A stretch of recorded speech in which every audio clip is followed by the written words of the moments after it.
बच्चे को जब फीवर आता है तो किस तरह का ट्रीटमेंट बच्चों को दिया जाता है, फीवर कौन सा है, नॉर्मल फीवर या टॉन्सिलाइटिस की वजह से फीवर या टाइफाइड फीवर एक्सेट्रा।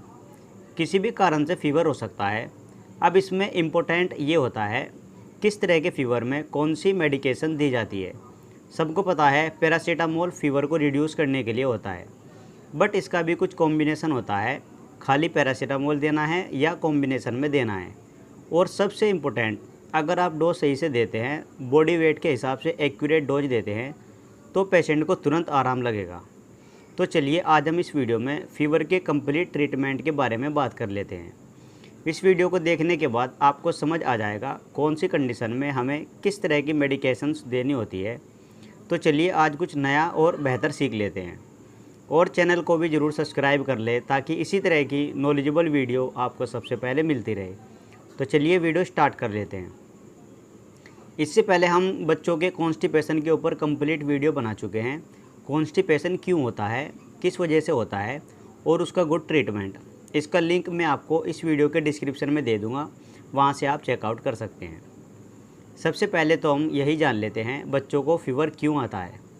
तो देखिए, बच्चे को दो कारण से फ़ीवर आता है। नंबर 1 वायरल इन्फेक्शन जो वायरस की वजह से होता है, और नंबर 2 बैक्टीरियल इन्फेक्शन जो बैक्टीरिया की वजह से होता है। जन्म के बाद शुरुआती 2 साल तक अधिकतर बच्चों में वायरल फीवर की चिंता रहती है, क्योंकि इस उम्र में बच्चों में बुखार होना इस बात का मैसेज है कि उनके शरीर का इम्यून सिस्टम बैक्टीरिया के खिलाफ लड़ रहा है, और इससे बच्चों के शरीर की इम्यूनिटी बूस्ट होती है। अगर बच्चे को नॉर्मल फीवर हो जाता है, जैसे कोई न्यूबॉर्न बेबी है 2 महीने का या 4 महीने का, मौसम की वजह से वायरल इन्फेक्शन हो गया है, तो ऐसी कंडीशन में बच्चे को प्लेन पैरासीटामोल सिरप दिया जाता है, जिसमें सिर्फ पैरासीटामोल होता है। इस तरह का कोई सिरप या ड्रॉप दी जाती है, लाइक क्रोसिन सिरप या ड्रॉप, कालपोल सिरप। और दूसरी कंडीशन आती है बैक्टीरियल। इसमें क्या होता है, बैक्टीरिया की वजह से बच्चे को फीवर हो जाता है। जैसे बच्चे ने चॉकलेट, टॉफ़ी, कुरकुरे, ठंडा पानी, इस तरह से कुछ बाहर की चीज़ें खा ली है, जिसकी वजह से गले में इन्फेक्शन या फिर टॉन्सिलाइटिस हो जाता है, उसकी वजह से बच्चे को फ़ीवर आ जाता है। तो ऐसी कंडीशन में प्लेन पैरासीटामोल बिल्कुल भी काम नहीं करेगा, इसमें कॉम्बिनेशन की रिक्वायरमेंट हो जाती है, जैसे आइबुप्रोफेन पैरासीटामोल, यानी फ्लेक्सोन सिरप या आइबुजेसिक प्लस सिरप या कॉम्बिफ्लाम। इनमें आपको पैरासीटामोल के साथ आइबुप्रोफेन देखने को मिल जाएगा। आपने देखा होगा बच्चों को जब फीवर हो जाता है तो डॉक्टर पैरासीटामोल सिरप और 1-2 दवाई लगाकर दे देते हैं, जिससे थोड़ी बहुत देर के लिए बुखार उतर जाता है, लेकिन फिर से चढ़ जाता है। बच्चे का फीवर पूरी तरह से ठीक नहीं हो पाता है। इस कंडीशन में क्या करना होता है, सबसे पहले स्टेथोस्कोप की हेल्प से बच्चे की चेस्ट चेक कीजिए। अगर वो क्लियर है तो ठीक है, अगर चेस्ट से गड़गड़ की आवाज़ आती है तो बच्चे की चेस्ट में इन्फेक्शन है। सेकंड पॉइंट, बच्चे के गला चेक कीजिए। अगर गला ठीक है तो आप प्लेन पैरासीटामोल दे सकते हैं, नो कॉम्बिनेशन, ओनली पैरासीटामोल। और अगर गले में इन्फेक्शन है, टॉन्सिलाइटिस है, फिर आपने कॉम्बिनेशन में पैरासीटामोल देना है। यहीं पर कुछ डॉक्टर मिस्टेक करते हैं। वो क्या करते हैं, फीवर चेक किया और पैरासीटामोल सिरप दे दिया, इसलिए बच्चा ठीक नहीं हो पाता है। हमें सबसे पहले ये देखना होता है बच्चे को फ़ीवर किस वजह से आ रहा है, थ्रोट इन्फेक्शन की वजह से या फिर नॉर्मली ऐसे ही फ़ीवर आ रहा है। थ्रोट इन्फेक्शन अगर है तो थ्रोट की वजह से बच्चे को फ़ीवर है, यानी कॉम्बिनेशन में बच्चे को सिरप देना है। और बच्चे के थ्रोट इन्फेक्शन नहीं है, फिर आप प्लेन पैरासीटामोल सिरप दे सकते हैं। अब अगर बच्चे को तेज़ फीवर है, जैसे 100 या फिर 101, 102, इस तरह से तेज़ फीवर है, तो मेफ्टाल्पी टैबलेट या सिरप लगाना होता है। इसमें आपको मेफेनेमिक एसिड देखने को मिल जाएगा। इसे आप दोनों कंडीशन में दे सकते हैं, टॉन्सिलाइटिस या नॉर्मल फीवर। सबसे पहले आपने पैरासीटामोल या कॉम्बिनेशन पैरासीटामोल सिरप देना है। उसके बाद आपने 25 से 30 मिनट का वेट करना है। अगर फीवर उतर जाता है तो ठीक है, नहीं तो 30 मिनट बाद मेफिनेमिक टैबलेट दे सकते हैं। ये डिस्पर्सिबल टैबलेट है जो पानी में आराम से डिजोल्व हो जाती है, या फिर आप सिरप भी यूज़ कर सकते हैं।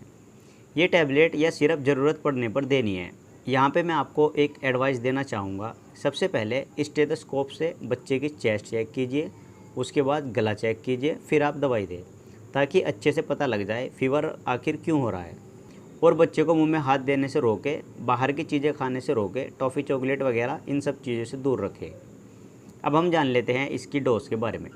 पैरासीटामोल की जो डोज होती है वो 15 mg पर kg पर डोज होती है, यानी 1 किलो के बच्चे को 15 mg एक बार दिया जाएगा और हर 4 घंटे बाद दोबारा डोज दे सकते हैं। एग्जाम्पल के तौर पे मैं आपको डोज क्लियर कर देता हूँ।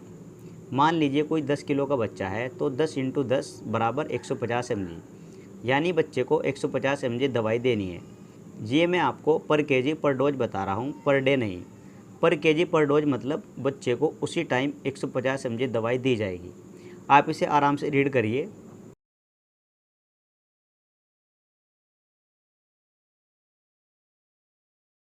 अब यहाँ तक सब क्लियर।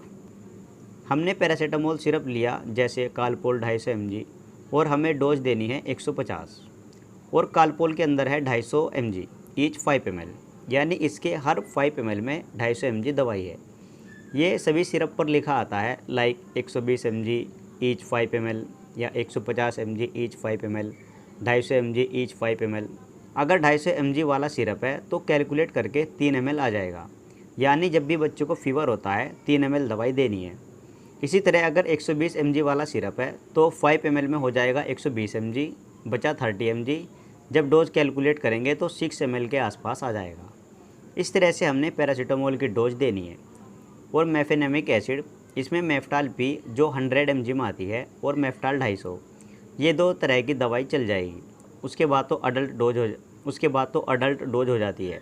मेफेनेमिक एसिड की डोज 5 से 7 mg होती है। मान लीजिए कोई 10 किलो का बच्चा है तो 50 mg बच्चे को दवाई देनी है, यानी 10 × 5 50, या अगर 6 mg लगाए तो 60 mg। और टैबलेट है 100 mg की तो आधी टैबलेट दे सकते हैं, या उससे हल्की सी ज़्यादा भी दे सकते हैं। और देनी कब है?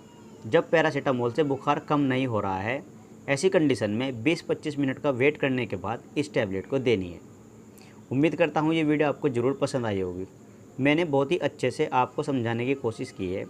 अगर ये वीडियो आपको अच्छी लगती है तो वीडियो को लाइक कीजिए और चैनल को भी सब्सक्राइब कीजिए, ताकि इसी तरह की नॉलेजेबल वीडियो आपको सबसे पहले मिलती रहे।